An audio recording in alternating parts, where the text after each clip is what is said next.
Welcome to RR food box. ఈరోజు మనం కొబ్బరి పేస్ట్తో కొబ్బరి పలావ్ తయారు చేసుకుందామండి. చాలామంది కొబ్బరి పాలతో చేస్తారు, బట్ ఇక్కడ నేను కొబ్బరి పేస్ట్తో ట్రై చేస్తున్నానండి. ఇలా చేశారంటే మళ్ళీ మళ్ళీ దీన్నే చేసుకొని తింటారు, అంత టేస్టీగా ఉంటుందండి. ఈ పలావ్ తినని వాళ్ళు కూడా ఈ పలావ్ ఒకసారి చేసి పెట్టండి, మళ్ళీ మళ్ళీ ఇదే అడుగుతారు. దీనికోసం ముందుగా ఒక మిక్సీ జార్ తీసుకోవాలి. మిక్సీ జార్లో 2 ఇలాచి, 2 లవంగా, కొద్దిగా చెక్క వేసుకోవాలి. అలానే 4-5 పచ్చిమిర్చి, కొద్దిగా కొత్తిమీర, 1 కప్పు కొబ్బరి తీసుకొని మెత్తగా పేస్ట్ చేసుకొని పక్కన పెట్టుకోవాలి. స్టవ్ మీద గిన్నె పెట్టేసి తగినంత ఆయిల్ వేసుకొని, ఆయిల్ బాగా వేడయ్యాక దీంట్లో 2 బిర్యానీ ఆకులు, హోల్ గరం మసాలాలు అన్నీ వేసి 1 నిమిషం పాటు వేపాలండి. ఈ మసాలాల నూనెలో వేగడం వల్ల మన పలావ్కు మంచి టేస్ట్ వస్తుంది. అందుకోసమే 1 నిమిషం పాటు ఈ మసాలాలన్నీ చక్కగా నూనెలో వేపుకోవాలండి. ఇవి వేగితేనే టేస్ట్ చాలా బాగుంటుందండి. ఇవి వేగాక ఒక ఉల్లిపాయ తీసుకొని, ఉల్లిపాయను సన్నగా తరిగి ఆయిల్లో వేసుకోవాలండి. ఈ ఉల్లిపాయ ఎక్కువ ఫ్రై అవ్వాల్సిన అవసరం లేదండి, కొద్దిగా ఫ్రై అయితే సరిపోతుందండి. ఇప్పుడు చూడండి, మన ఉల్లిపాయ కూడా ఫ్రై అయిపోయింది, మసాలాలు కూడా చక్కగా ఫ్రై అయిపోయాయి కదా. ఇప్పుడు దీంట్లో మనం ముందుగా కట్ చేసి పెట్టుకున్న కూరగాయ ముక్కలు వేసుకోవాలండి. బీన్స్, క్యారెట్, కాలీఫ్లవర్, అలానే మిల్ మేకర్ని ఒక 2 నిమిషాల పాటు వేడి వాటర్లో వేసుకొని ఆ వాటర్ అంతా స్క్వీజ్ చేసేసి ఇందులో వేసుకోవాలండి. చూడండి, ఇప్పుడు ఈ కూరగాయలన్నీ ఇందులో వేసాం కదండి. మీ దగ్గర ఇంకా ఆలు, బఠానీ ఉంటే కూడా వేసుకోండి. ఇందులో కూరగాయలు ఎంత ఎక్కువగా ఉంటే పలావ్ అంత టేస్టీగా ఉంటుందండి.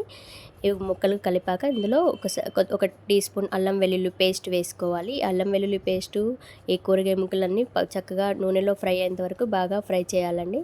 చూడండి, మనకు ఒక 30% వరకు ఫ్రై అయ్యాయి కదా, తెలుస్తుంది, కలర్ మారుతూ ఉంది కదా. ఈ అల్లం వెల్లుల్లి పేస్ట్ కూరగాయలన్నీ చక్కగా బాయిల్ అయిన టైంలో మనకు తగినంత సాల్ట్ను, కొద్దిగా పసుపు వేసుకొని మరొకసారి బాగా కలుపుకోవాలండి. ఇలాంటి వంటల కోసం నా ఛానల్ని సబ్స్క్రైబ్ చేసుకోండి. మరిన్ని వంటల కోసం నా ఛానల్ లైక్ చేయండి, మీ ఫ్రెండ్స్ అండ్ ఫ్యామిలీకి షేర్ చేయండి. చూడండి, ఇప్పుడు మనం కూరగాయ ముక్కలకు పసుపు, సాల్ట్ అంతా చక్కగా పట్టేసింది కదా అండి.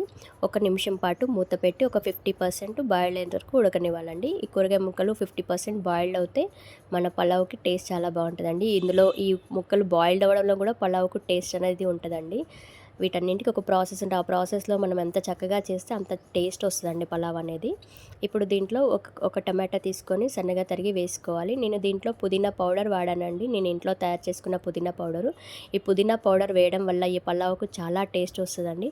చికెన్ బిర్యానీ కానీ, మటన్ బిర్యానీ ఎలాంటి వాటిలోనైనా ఈ పుదీనా పౌడర్ వేయడం వల్ల మన రైస్లకు చాలా మంచి ఫ్లేవర్ కూడా వస్తుందండి. చూడండి, ఇప్పుడు మన పలావ్కి రెడీ అయ్యేంతగా ముక్కలన్నీ చక్కగా బాయిల్డ్ అయినాయి కదండి. తెలుస్తుంది కదా, మనకు మొత్తం కలర్ అన్నీ చేంజ్ అయిపోయాయి ముక్కలు కూడా. ఇప్పుడు దీంట్లో మనం ముందుగా తయారు చేసి పెట్టుకున్న కొబ్బరి పేస్ట్ వేసుకోవాలండి. ఈ పేస్ట్ కూడా మన ముక్కలకి, మన కూరగాయ ముక్కలకి అంతా చక్కగా పట్టేంత వరకు బాగా కలపాలండి. ఇప్పుడు ఈ పేస్ట్ వల్ల మన పలావ్కి టేస్ట్ వస్తుందండి. అందుకని ఈ కొబ్బరి పేస్ట్ను నూనెలో చక్కగా ఫ్రై అయ్యేంత వరకు బాగా ఫ్రై చేసుకోవాలండి. ఈ కొబ్బరి పేస్ట్ అనేది ఎంత బాగా ఫ్రై అయితే మన పలావ్కి అంత టేస్ట్ వస్తుందండి. కొబ్బరి పేస్ట్ కలర్ చక్కగా మారేంత వరకు ఫ్రై చేయాలండి. ఇప్పుడు దీంట్లో కొద్దిగా కారము, కొద్దిగా ధనియాల పొడి వేసుకొని మరొకసారి బాగా కలుపుకోవాలండి. ఇప్పుడు పేస్ట్కి కొబ్బరి మొత్తం చక్కగా బాగా నూనెలో ఫ్రై అయ్యి మన సైడ్లకు ఆయిల్ వదిలేంత వరకు ఈ పలావ్ని ఒక 2 నిమిషాల పాటు మూత పెట్టి ఫ్రై చేసుకోవాలండి. చూడండి, ఇప్పుడు మన కొబ్బరి పేస్ట్ అనేది చక్కగా ఫ్రై అయిపోయింది, తెలుస్తుంది కదా. సైడ్లకు ఆయిల్ వదిలి మన కొబ్బరి పేస్ట్ అనేది కూడా కలర్ మారిపోయింది. మన కూరగాయ ముక్కలు కూడా 50% బాయిల్డ్ అయిపోయాయి కదా.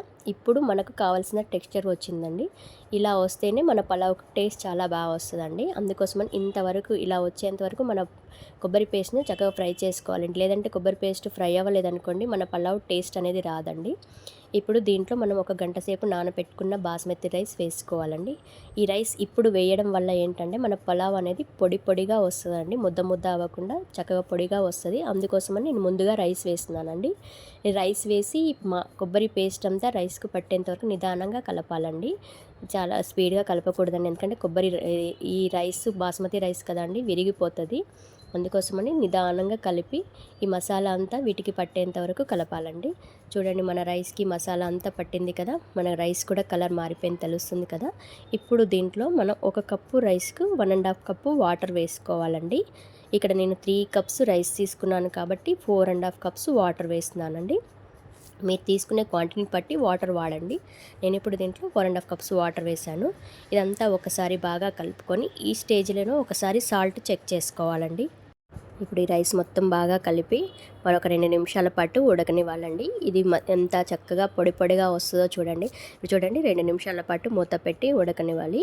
ఇది మధ్యలో ఒక్కసారి మూత తీసి మనం కలపాలండి. ఎందుకంటే ఈ పలావ్‌లో ఆయిల్ అంతా పైకి వస్తది కదండీ! మన మసాలా అంతా పైకి వస్తది కాబట్టి ఒకసారి మధ్యలో ఒకసారి మూత తీసి మరొకసారి కలిపామనుకోండి, నిదానంగా కలపాలండి. కలిపితే ఏంటంటే మసాలా ఫ్లేవర్ అంతా రైస్‌కి పట్టేసి ఈవెన్‌గా స్ప్రెడ్ అవుతుందండి మసాలా అంతా. అందుకోసమని ఒక్కసారి కలపాలండి. ఇలా కలిపి మరొక 10 నిమిషాల పాటు లో ఫ్లేమ్‌లో వే పెడితే మన వేడి వేడి కొబ్బరి పలావ్ రెడీ అండి. ఈ పలావ్ రైతాతో కానీ, ఆనియన్ క్యారెట్‌తో కానీ తింటే చాలా బావుంటదండి.